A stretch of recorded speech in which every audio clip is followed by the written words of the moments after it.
നമ്മുടെ ഈ ഒരു പ്രോഗ്രാം എന്ന് പറയുന്നത് കഥ പറയും പാട്ടുകൾ, പാട്ടുകളുടെ കഥകളും ഒക്കെയാണ് പറയുന്നത്. ശരിക്കും അവനിയുടെ ലൈഫ് തന്നെ ഒരു സ്റ്റോറിയാണെന്ന് ഞാൻ പറയും. കാര്യം ഒരുപാട് പേരെ ഇൻസ്പയർ ചെയ്യാനുള്ള സ്റ്റോറിയാണ്.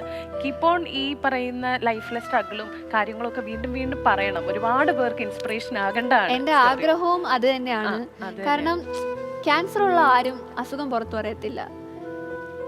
ഞാൻ ഒരാൾ പറഞ്ഞു കഴിഞ്ഞാൽ കേട്ടോണ്ടിരിക്കുന്ന 5 പേർക്കെങ്കിലും ഉപയോഗം ഉണ്ടെങ്കിൽ എന്നെ സംബന്ധിച്ചിടത്തോളം അതൊരു ഭയങ്കര വലിയ കാര്യമാണ്.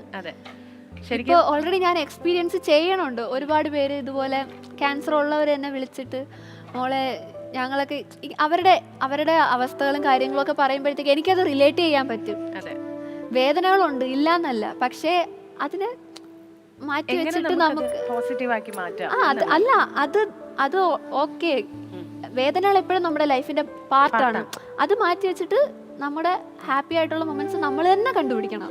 അതെ, യെസ്. 19 വയസ്സുള്ള ഒരാൾ പറയുന്ന വലിയൊരു എന്താ, എത്ര ഏജിലുള്ളവർക്കും ഉപയോഗപ്പെടുന്ന ഒരു കാര്യമാണ് ഇപ്പോൾ പറഞ്ഞത്. സോ ഇതുപോലെ ഒരുപാട് പേരെ ഇൻസ്പയർ ചെയ്യാൻ പറ്റട്ടെ. ഇനിയും നല്ല നല്ല പാട്ടുകൾ കിട്ടട്ടെ, പാടാൻ സാധിക്കട്ടെ, ആഗ്രഹിക്കുന്ന പോലെ ഒരുപാട് വലിയ സ്റ്റേജുകളിൽ പാടാൻ സാധിക്കട്ടെ. താങ്ക് യു സോ മച്ച് ഇത്രയും നേരം നമ്മളുമായിട്ട് ടൈം സ്പെൻഡ് ചെയ്തതിൽ. All the best for everything. ഞാനും നന്ദി പറയുന്നു. കാരണം ഇതുപോലൊരു ഷോയിൽ എന്നെ ഇൻവൈറ്റ് ചെയ്തതിന് താങ്ക് യു സോ മച്ച്. എല്ലാ മെമ്പേഴ്സിനും, ചേച്ചിക്കും, എല്ലാവർക്കും താങ്ക് യു. Thank you.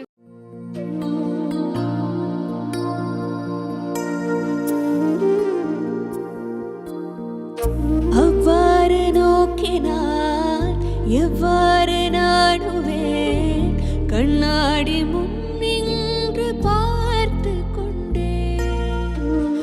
ஒன்றாக செய்திட ஒரு 100 நாடகம் ஒத்திகைகள் செய்து எதிர்பார்த்திருந்தேன்.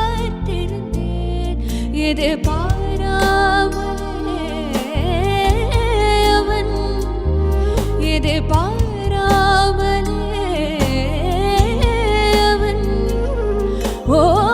பின்னிருந்து வந்து என்னை பம்பரமல் சுழற்றி விட்டு உலகுண்ட பெருவாயில் எந்த வாயோடு வாய்ப்பதித்தார்.